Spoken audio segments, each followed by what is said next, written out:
Welcome to ResponseABLE Parenting, the podcast that shows you how to parent in alignment to your emotions, needs, and goals versus your programming, bad advice, and let's face it, outdated strategies that just don't work. You'll get in the trenches support on nervous system and emotional regulation, critical mindset shifts, stronger communication strategies, and more. In this podcast, you'll gain transformational tools that take you from reacting to every frustration to responding with clarity, regulation, and finally setting the example you desire for your kids. I'm Becky Jennings, your new parenting coach, and this is the ResponseABLE Parenting Podcast. Let's get into it. Hello, welcome back. I've probably said this at the top of literally every podcast episode as of late, but I cannot wait to have my own little corner nook so that I can do these podcast episodes in peace and quiet, because I just scrapped this whole podcast and I'm starting over because the dogs were going full bananas. They were scratching at the door. Then they were digging in the couch directly behind here. The ice machine was going crazy. And we have an ice machine because we have this tiny ass fridge that just doesn't fit in our kitchen. So the way that I'm going to go on a tangent here my goodness, I didn't. Okay, so let me tell you about this fridge for a second. So when we moved in, the fridge was already here, and that fridge was a disaster. It had one of those bottom freezers that pull out from the bottom versus the side door. Some of them have side doors. Anyways, this one would always, the water would drip down from the back, and there would create this ice sheet at the bottom that would be like an inch thick.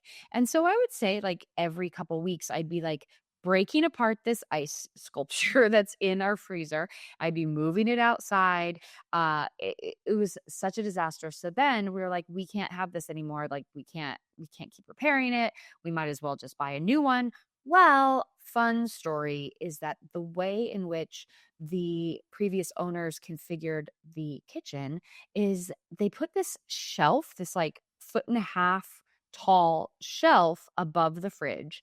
So it really dampens the amount of space that we could put a fridge. They also made the fridge width, the exact width of their old fridge. Now, this was probably 15 years ago, and they don't make fridges the way they made them back then, right? So they're huge now. They're really wide and they're really deep, and that's just not the space that we have. So we had to buy this dinky fridge just to fit this horribly configured space. And so we have no water in the fridge, no ice maker in the fridge. So we have this ice machine. It runs all day long. That thing's probably on its last leg. I'm telling you, this house is in desperate need of some service and cannot wait for that moment where we repair it all. We are essentially, hopefully in the next few months, which is going to be very crazy, hopefully we're doing a full top to bottom remodel. It's terrifying, but it's very exciting. So stay tuned for all that chaos. In the meantime, let's talk about power struggles, because power struggles are so rampant, and I have yet to meet a parent who doesn't experience a power struggle at least once or twice within minutes of waking up. I digress, and joking, and also very true. I do not know a single parent that doesn't experience a ton of power struggles throughout the day. And it's really, really frustrating, especially when you're on a journey and a path to changing the way in which you show up, to changing cycles, to really empowering yourself and your children and doing all the steps. So I want to break down 4 very, very necessary steps in how to be the most powerful in the power struggle. And you might be thinking, Becky, that doesn't make any sense because you talk about how not to be an authoritarian. And the trick here is it's not about being the authoritarian, being the biggest, being the strongest, being lording over your children and being aggressive and scary. It's about the sturdiness and conviction that you have in yourself and in your choice that makes you the most powerful in a power struggle. So I'm going to walk you through this, but as I go through it, the entire thing, every single part of this is understanding your nervous system and the signs and the cues that it's sending you as you're getting more and more triggered in these moments. So I'm going to talk about the 4 things that are a must in order to be the most powerful, i.e., the most steady in your conviction in the power struggle. And this is how we do it. Number 1, when we find ourselves entering a power struggle, when we've been granted the invitation to join our children in yet another power struggle, we aren't going to engage. Meaning, if we're playing tug of rope, we're just dropping our side of the rope and the other person's going to quote unquote win. We're just not engaging. But what happens when we do that over time, our children are just going to understand that we don't take the bait. We're not going to engage because there is a part of a power struggle that is kind of exciting for kids because they get to test out their skills. They get to practice being in power. They get to really work with feelings of frustration. And it's not convenient for us in any way, shape, or form, but they do have to know what it feels like. And there's some activation energy there. I don't want to say it's dopamine, but it's a pretty similar cousin to dopamine where they feel excited and alive in these moments. And it can be kind of exciting for them enough to continue it. So we don't want to engage. We're not going to engage that part of their brain saying this is also an option for stimulus and dopamine. We're just not going to give that to them. So we're going to drop our side of the power struggle. And when we do that, we're simply left with the emotions and the feelings that our children are having. And we now know through our responsive parenting journey how to deal with upset feelings, right? We understand that we can validate. We understand that we can narrate. We understand that we can give empathy and we can help try to support them through that, right? So we can deal with that. And that might actually just solve it right there. So that would be step 1, dropping our side of it and then engaging in what we already know to be the right path is helping them through navigating a challenging, sticky feeling. Frustration being one of the most challenging for our kids. The next and probably the most important is to give our brain another option. And what I mean by that is we need to rewire our brain for success in these moments because our brain wants to only do what it knows. Our brain knows when it feels frustrated, it does this. It will want to only do that. That's what it's been trained to do. That's what's been repeated. That's the neural pathway that it knows. But when we give our brain a second option, then it's like, oh, wait, I have choice here? How fascinating, right? And when we have choice and when we continue to put our attention towards that new choice, that new path, we're training our brain saying, give more attention to this over here. The old pathway will still exist, but it's not going to be as activated on a regular basis because we're giving more energy and attention to the new neural pathway. So you are going to want to respond in a certain way. You're going to want to shut it down. You're going to want to yell. You're going to want to punish. You're going to want to threaten. You're going to want to do all the old things, but we need to grow our window of tolerance, which means we are zoned before we either flip out and lose our shit on our kids, or we kind of disassociate and we kind of melt into it and tune it out and shut off, right? We want to grow our capacity or our ability to tolerate these uncomfortable moments. And we do this through nervous system practice, right? So we're retraining our nervous system to feel safe in the presence of frustration and discomfort. It's a process, but it's possible. So I can teach you all of that in a different training, which actually is linked in my show notes. It's called Rewire Your Reactivity. And so you get to learn how to rewire your reactions in a 4-step neural pathway process. It's all backed in neuroscience. It can change literally every habit you have in your entire life, but we're actually focusing just on our parenting habits here. So I can teach you that. Check out that training if you want more in-depth information on that. But essentially what we're doing is we're giving our brain another option, because when we only have one choice, our brain's only going to do that one choice over and over again, which is just going to add fuel to the power struggle. The third step in the process is to make a statement and give a choice, right? Make a statement. We're no longer asking our children a question about something that we need them to do. For example, okay, you guys want to get ready for bed? All right, you want to head into the bathroom and brush your teeth? Hey guys, you want to come to the table? No. Hey guys, it's bedtime. it's time to brush your teeth. Come to the table, right? We need to be making statements versus like trying to like sing songy way into this. One of my clients said it's a Midwest request. I can't get over that statement. It's kind of like my favorite thing in the world. She was like, we make Midwest requests. And I love it. It's the best. Try not to make a Midwest request, make a statement. And then post after that statement, pose two choices for them. The first choice is always going to be their opportunity to step up and do it independently. That's choice one. Choice two is always, I can come in and offer you support. So, hey guys, time to brush your teeth. You can either go into the bathroom and do it all by yourself, or I can help you off the couch and do it with you. Two choices, right? These are super essential. We need to switch from the Midwest request. God, I love that so much. And we need to do the statement, period, at the end of that statement. And then we need to offer the two choices. The first choice is giving them their independence. The second choice is coming in and offering them neutral support without a lot of judgment and these, grumbling statements underneath of how frustrated that you are that you have to support them. Trust me, I have been there. I get it. I know it. I have lived it. And hence why I'm here practicing all this nervous system stuff too, because it really, really affected me for the better part of my parenting. And the last step is with boundaries. And boundaries are this essential part of our parenting, an essential part of their upbringing. I know full-heartedly that boundaries are meant to be flexible, and it still annoys the living shit out of me when they do push against the boundary.